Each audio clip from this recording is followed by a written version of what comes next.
नमस्ते बंधुओं। पिछली वीडियो में आपने देखा कि मंथरा किस प्रकार केकई को प्रभावित करने की कोशिश करती है और राम के प्रति वैमनस्य पैदा करने की कोशिश करती है। यहाँ तक कि वो उसे बताती है कि कैसे वो उसका हित चाहती है और भरत को राज सिंहासन पर बैठाने के लिए तरह तरह की बातें कहती है और इससे केकई प्रभावित भी हो जाती है।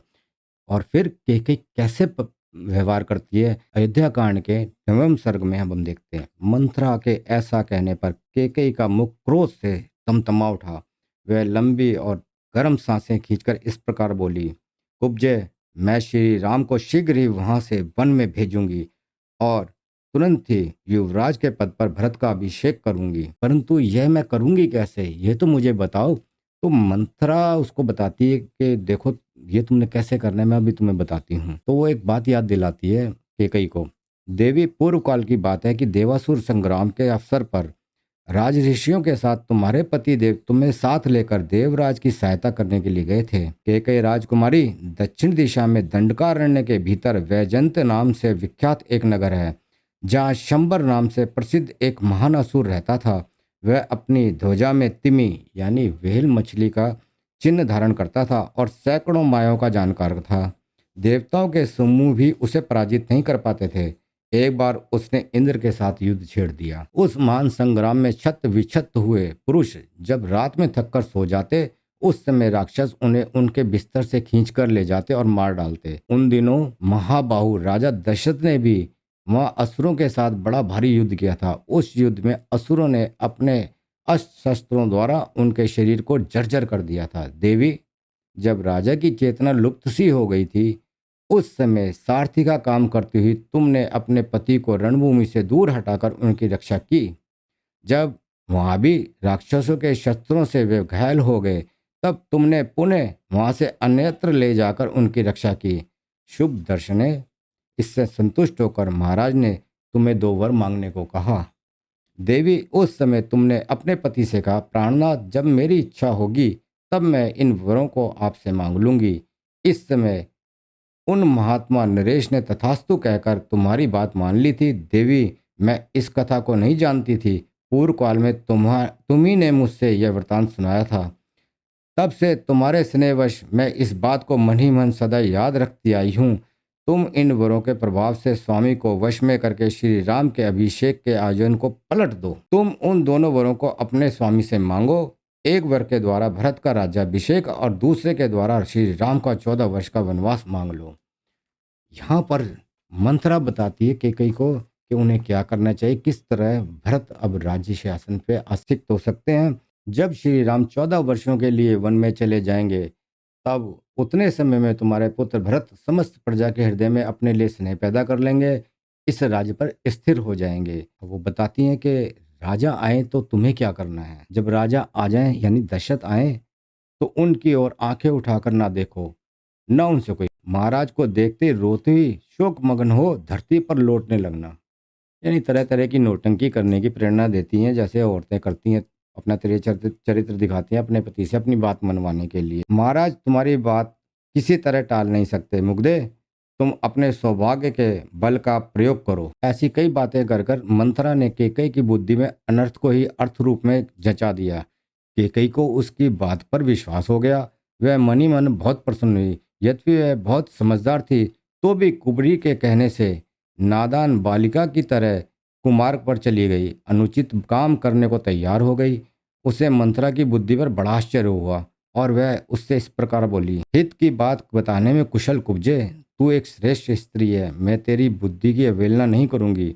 बुद्धि के द्वारा किसी कार्य का निश्चय करने में तू इस पृथ्वी पर सभी कुब्जाओं में उत्तम है।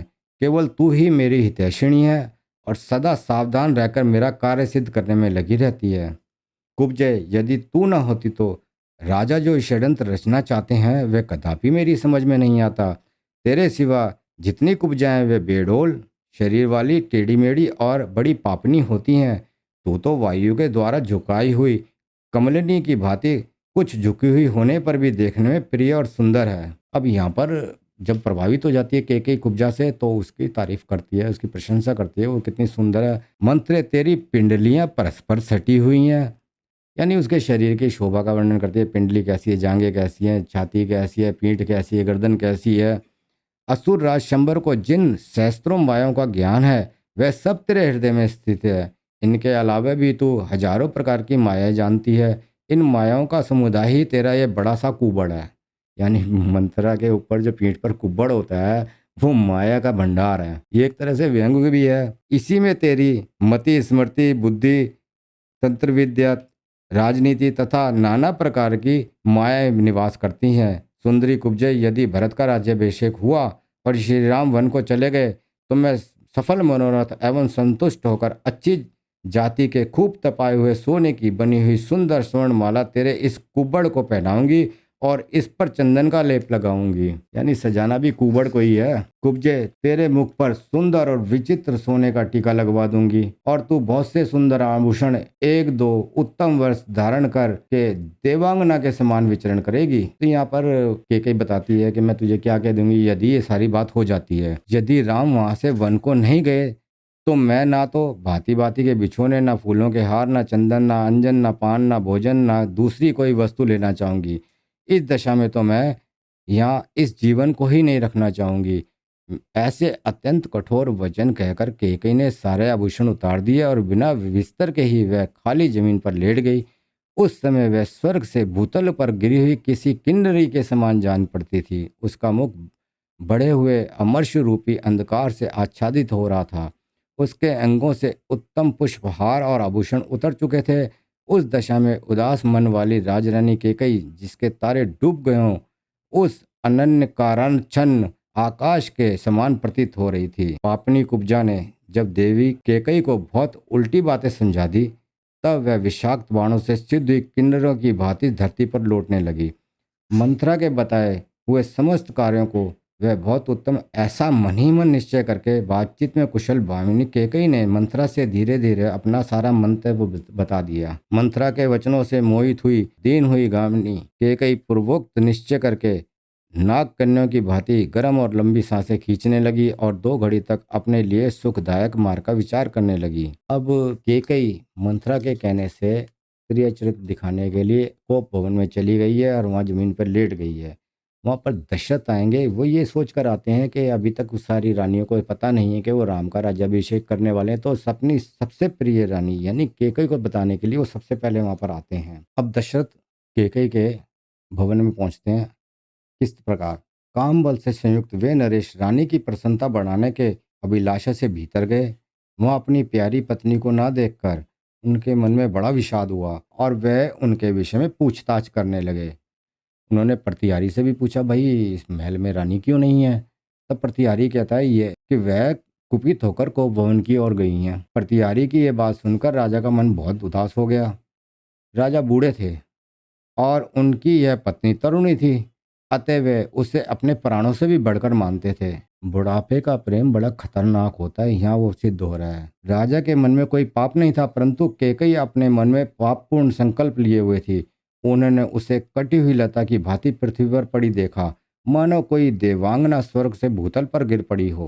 वह स्वर्ग भ्रष्ट किन्नरी देवलोक से च्युत हुई अप्सरा, लक्ष्य भ्रष्ट माया और जाल से बंधी हुई हिरणी के समान जान पड़ती थी। तब दशरथ केकई से क्या कहते हैं, कल्याणी, तुम जो इस तरह मुझे दुख देने के लिए धूल में लौट रही हो, इसका क्या कारण है? मेरे चित्त को मथ डालने वाली सुंदरी, मेरे मन में तो सदा तुम्हारे कल्याण की ही भावना रहती है, फिर मेरे रहते हुए तुम किस लिए धरती पर सो रही हो? जान पड़ता है तुम्हारे चित्त पर किसी पिशाच ने अधिकार कर लिया है। भामिनी, तुम अपना रोग बताओ। मेरे यहाँ बहुत से चिकित्सा कुशल वैद्य हैं जिन्हें मैंने सब प्रकार से संतुष्ट कर रखा है, वह तुम्हें सुखी कर देंगे। यहाँ पर आप देखेंगे कि दशरथ इस अवस्था यानी इतने बुढ़ापे में भी उनका चरित्र कैसा था, वो कैसे अपनी पत्नी पर आसक्त रहते थे, और जब ये सारे त्रिय चरित्र वो देख लेते हैं तो कितना प्रभावित होते हैं। भूपाल दशरथ कामदेव के बाणों से पीड़ित तथा काम वेग के वशीभूत हो उसी का अनुसरण कर रहे थे। उनसे केकई ने यह कठोर वचन कहा, देव, ना तो किसी ने मेरा अपकार किया है और ना किसी के द्वारा मैं अपमानित या निंदित हुई हूँ। मेरा कोई एक अभिप्राय है और मैं आपके द्वारा उसकी पूर्ति चाहती हूँ। यदि आप उसे पूर्ण करना चाहते हैं तो प्रतिज्ञा कीजिए, इसके बाद मैं अपना वास्तविक अभिप्राय आपसे कहूँगी। महाराज दशरथ काम के अधीन हो रहे थे। वे केकई की बातें सुनकर किंचित मुस्कुराए और पृथ्वी पर पड़ी हुई इस देवी के केशों को हाथ से पकड़कर उसके सिर को अपनी गोद में रखकर उससे इस प्रकार बोले। अपने सौभाग्य पर गर्व करने वाली केकई, क्या तुम्हें मालूम नहीं है कि नरश्रेष्ठ श्री राम के अतिरिक्त दूसरा कोई ऐसा मनुष्य नहीं है जो मुझे मुझसे अधिक प्रिय हो, जो प्राणों के द्वारा भी आराधनीय है और जिन्हें जीतना किसी के लिए भी असंभव है। उन प्रमुख वीर महात्मा श्री राम की शपथ खाकर कहता हूँ कि तुम्हारी कामना पूर्ण होगी और तुम्हारे मन की इच्छा जो भी है वो बताओ। अब यहाँ पर राम की शपथ खाकर दशरथ वचन देते हैं कि जो भी तुम वर मांगोगी मैं तुम्हारा पूरा करूंगा। अब जब वो फंस गए हैं दशरथ, आगे देखते हैं कि इसी बात को लेकर के कैसे कैसे उलाहने देती है और दशरथ को अपनी बात मानने पे विवश कर देती है।